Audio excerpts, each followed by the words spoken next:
মাত্র একটি ডিম দিয়ে কেকের রেসিপি আজ শেয়ার করব। কেকটি আজ আমি চুলায় তৈরি করব। কেকটি তৈরি করতে আমি হাঁড়িতে কোনো কাগজও ব্যবহার করব না। চুলায় তৈরি করার ফলেও এই কেকের কালার হবে একদম ওভেনে তৈরি কেকের মতোই। কেকটি একদম নরম ও তুলতুলে হবে, আর খেতেও হবে ভীষণ মজার। আজ আমি আপনাদের সাথে চুলায় তৈরি কেকের A to Z শেয়ার করব। অবশ্যই ভিডিওটি শুরু থেকে শেষ পর্যন্ত দেখবেন। আশা করছি এই রেসিপিটি ফলো করলে আপনি আর কেক বানাতে ব্যর্থ হবেন না। কেক বানানোর জন্য লাগবে ডিম। আমি একটা ডিম ভেঙে নিয়েছি। এই ডিমটা অবশ্যই নর্মাল তাপমাত্রায় থাকতে হবে। ফ্রিজে ডিম থাকলে কমপক্ষে 1 ঘন্টা আগে ডিমটা বের করে রাখতে হবে। ঠান্ডা ডিম দিয়ে কিন্তু কখনোই পারফেক্ট কেক হবে না। এবার এইখানে নিয়ে নিলাম 1/3 কাপ চিনি। এই চিনি আমি একবারে দিয়ে দেব না, চিনিটাকে 2 বারে অ্যাড করব। প্রথমে কিছু চিনি নিয়ে তারপর এই রকম একটা ইলেকট্রিক বিটার দিয়ে ডিম আর চিনিটা খুব ভালোভাবে বিট করে নেব। আর ইলেকট্রিক বিটার যদি না থাকে তাহলে হ্যান্ড উইক্স বা কাঁটা চামচ দিয়েও আপনারা ডিমটা এইভাবে ফেটিয়ে নিতে পারবেন। সেক্ষেত্রে সময় একটু বেশি লাগলেও তাতে কেক বানানো যাবে। এই ডিম আর চিনি ভালোভাবে বিট করে নিতে হবে যতক্ষণ পর্যন্ত চিনিটা গলে না যাচ্ছে। এবার অবশিষ্ট চিনিটাও দিয়ে দেব এবং খুব ভালোভাবে বিট করে নেব। এই ডিম আর চিনিটা কিন্তু একটু সময় নিয়ে বিট করে নিতে হবে। এটা ততক্ষণই বিট করতে হবে যতক্ষণ না চিনিটা গলে যাচ্ছে এবং ডিমের হলুদ কালারটাও সাদা হয়ে আসছে।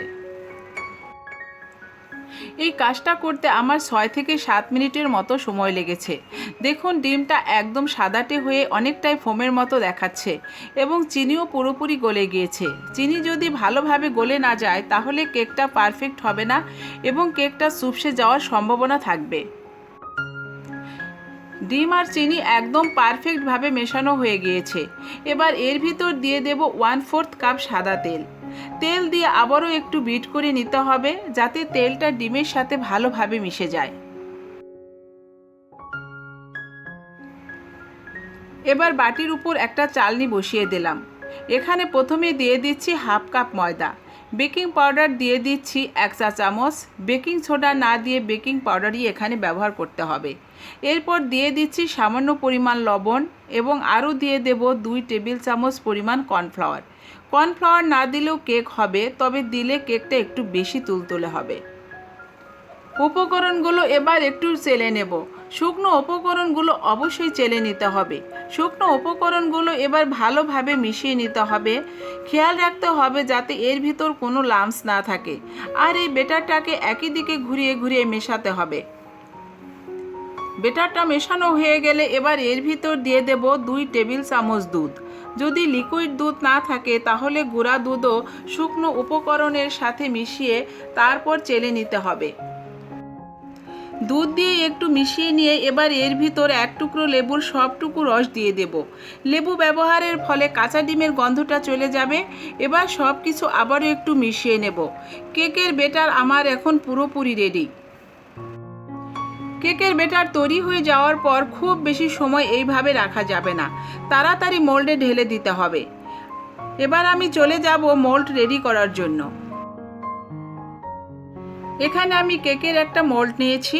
এবার এর ভিতর অল্প একটু তেল দিয়ে একটা ব্রাশের সাহায্যে তেলটা চারিদিকে লাগিয়ে নেব। আগে থেকে কেটে নেওয়া এই রকম একটা কাগজের টুকরো এর ভিতর দিয়ে ভালো করে মোল্ডের সাথে লাগিয়ে নেব। এবার এর ভিতর রেডি করে রাখা বেটারটা একটু উপর থেকে ঢেলে দেব। বেটারটা একটু উপর থেকে ঢালার ফলে এর ভিতর এয়ার বাবলস থাকার সম্ভাবনা কম থাকবে। একটা কাঠির সাহায্যে এইভাবে ঘুরিয়ে ঘুরিয়ে নেব, ফলে এর ভিতর কোনো এয়ার বাবলস থাকবে না। মোল্ডটাকে কয়েকবার ট্যাপ করে নেব। এইভাবে ট্যাপ করে নেওয়ার ফলে যদি কোনো এয়ার বাবলস থাকে সেটাও নষ্ট হয়ে যাবে। এবার কেকটা বেক করে নেওয়ার পালা। কেক বেক করে নেওয়ার জন্য চুলায় একটা নর্মাল হাঁড়ি বসিয়ে চুলার মিডিয়াম আঁচে প্রিহিট করে নিয়েছি। অর্থাৎ এই হাঁড়িটাকে আমি একটা ঢাকনা দিয়ে ঢেকে চুলার মিডিয়াম আঁচে গরম করে নিয়েছি। এবার হাঁড়ির মাঝখানে এই রকম একটা স্ট্যান্ড বসিয়ে দিলাম। এবার এর উপর কেকের মোল্ডটাও বসিয়ে দিলাম। এই রকম স্ট্যান্ড যদি না থাকে তাহলে স্টিলের একটা বাটি উপর করে বসিয়ে দিয়ে তার উপরে কেকের মোল্ডটা বসিয়ে দিলেও চলবে। এবার ঢাকনা দিয়ে হাঁড়িটা ঢেকে চুলার মিডিয়াম আঁচের চেয়েও কম আঁচে কেকটা বেক করে নেব। এখন আমি আপনাদের কিছু টিপস দেব। অবশ্যই আমার এই কথাগুলো মনোযোগ সহকারে শুনবেন। আপনি যদি এই কেকের উপর ওভেনের তৈরি কেকের মতো সুন্দর কালার আনতে চান, তাহলে এই রকম সিলভারের ঢাকনা বা স্টিলের ঢাকনা ব্যবহার করবেন। কোনোভাবেই এর ওপর কাচের ঢাকনা ব্যবহার করা যাবে না। এই রকম সিলভারের ঢাকনা ব্যবহার করলেই কেকের ওপর সুন্দর কালার চলে আসবে।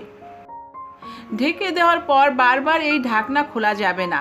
20 থেকে 25 মিনিট পর যখন দেখবেন কেক থেকে একটা সুঘ্রাণ বের হয়েছে, তখন একবার চেক করে নেবেন। 20 থেকে 25 মিনিটের ভেতর জালটা একই রকম থাকতে হবে, বারবার কমানো বা বাড়ানো যাবে না। জালটা আমি কতটুকু রেখেছি সেটা এবার দেখিয়ে দিচ্ছি। এই রকম জালে কেকটা বেক করে নিতে হবে। আমি প্রায় 25 মিনিট পর ঢাকনা খুলে নিচ্ছি। দেখুন কেকের উপর সুন্দর একটা কালার চলে এসেছে। আপনাদের হয়তো এর থেকে কম বা বেশিও লাগতে পারে। এবার একটা কাঠির সাহায্যে কেকটা চেক করে নিচ্ছি। কাঠিটা ক্লিন এসেছে, মানে কেকটা আমার হয়ে গিয়েছে। এবার কেকটা হাঁড়ি থেকে নামিয়ে নিচ্ছি। পুরোপুরি ঠান্ডা হয়ে যাওয়ার পর কেকটা মোল্ড আউট করে নেব। কেকটা এবার মোল্ড আউট করে নিচ্ছি। মোল্ড আউট করে তারপর উপর থেকে কাগজটা তুলে নিচ্ছি। দেখুন কি সুন্দর কেক তৈরি হয়ে গিয়েছে। এখন কেকটা পিস পিস করে কেটে নিচ্ছি।